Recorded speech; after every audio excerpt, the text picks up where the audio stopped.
All right, so in this video, we're reviewing functions. Well, we're starting it anyway. There's a lot to functions.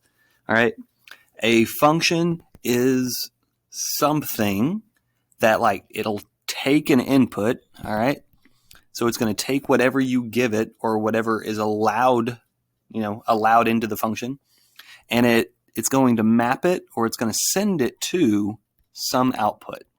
That's the best way to think of a function. It's something that takes an input and sends it to an output. So there's always a relationship defined. All right. So if we were looking at these two things here, on the left, I have my inputs, and on the right, I have my outputs. Now, right now, I don't have anything going anywhere. If I draw some arrows here, 2 goes to 4.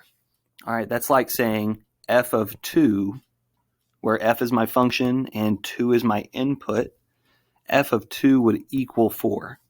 Or I could say 7 goes to 6. Or I could say 1 goes to 6 as well. All right. Now, in order to be a function, if you want to determine it, each input has to go to only one output. So how many places is the number 2 going to?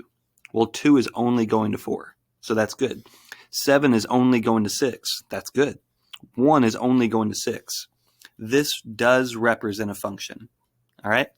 If you had the number 2 going to 4 and going to 6, that would be bad. All right. Each input needs to go to one output. All right. So it's like these x's are being mapped over to these y values. All right. In this relationship over here, these are ordered pairs, and it works the same way. They're probably easier to read, actually. All right. The way it works is the first one goes to the second one. So 3 goes to 6, 8 goes to 1, 10 goes to 6. Now, did you notice any inputs that went to 2 different places? Me neither. So this is also a function. Now, I know that 3 goes to 6 and 10 goes to 6, but that's okay. You can have 2 separate inputs going to the same place. All right. You just don't want it to be like a broken relationship. Like if you press 3 on the machine, you're going to get a 6. If you press 10 on the machine, you're going to get 6. It's bad whenever you have one thing you press giving you 2 different answers. That would be bad. So like if I had 3, 7, that would be bad.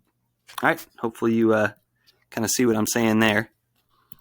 Another thing to talk about with the functions is the domain and range. All right. This is a real simple idea. Domain, it's the set of all your inputs. So in this first example, it's the 2, the 7, and the 1. That's the domain. And for the range, it's all the y values. It's all the outputs. So in this case, it would just be the 4 and the 6. It's that easy. All right. If we were looking at these ordered pairs that we have over here, the domain are all the inputs that you had, the ones that were going places. So it would be the 3, the 8, and the 10. And then the range, that would be the other numbers. It'd be the y values, the 6 and the 1. All right, moving on. Function notation. So we've already dealt a lot with this. We did a lot of assignments over it. Like if I say f of 1, that just means you go to the f function and you plug in 1 for x. So 1 is our input, and then whatever the answer is over here is going to be our output. So if I plug in 1 for x, I get 3 times 1 minus 4, which equals negative 1. Now, if I were to take the number 1 and plug it back into the function, if I were to evaluate f of 1 again, I would keep getting negative 1. All right, that's why these do represent functions. because if you keep plugging in the same input, you're going to get the same output.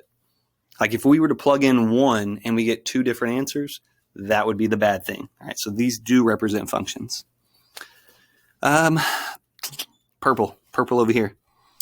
If the domain of f of x is -2, 0, and 3, what is the corresponding range? So this is pretty easy. You just have to take these inputs, all right? Remember, domain are your inputs. And you just have to plug them in one at a time. So we're going to find f of -2, we're going to find f of 0, and we're going to find f of 3. And then whatever we get here on this right-hand side, after we plug them in, that is our range. F of -2, you can put this in a calculator if you want to. This is -6, and then -6 take away 4, that's -10. F of 0, we'll plug in 0 for x. This disintegrates like Spider-Man, and then 0 minus 4 is -4. Plug in 3 for x. 3 times 3 is 9, and then 9 minus 4 is equal to 5. All right, so now you know how to tell whether something is a function. You know what the difference between the domain and range are. You know how to, how to read functions, like 3 goes to 6, 8 goes to 1. And you can answer weird questions that I give you about function notation.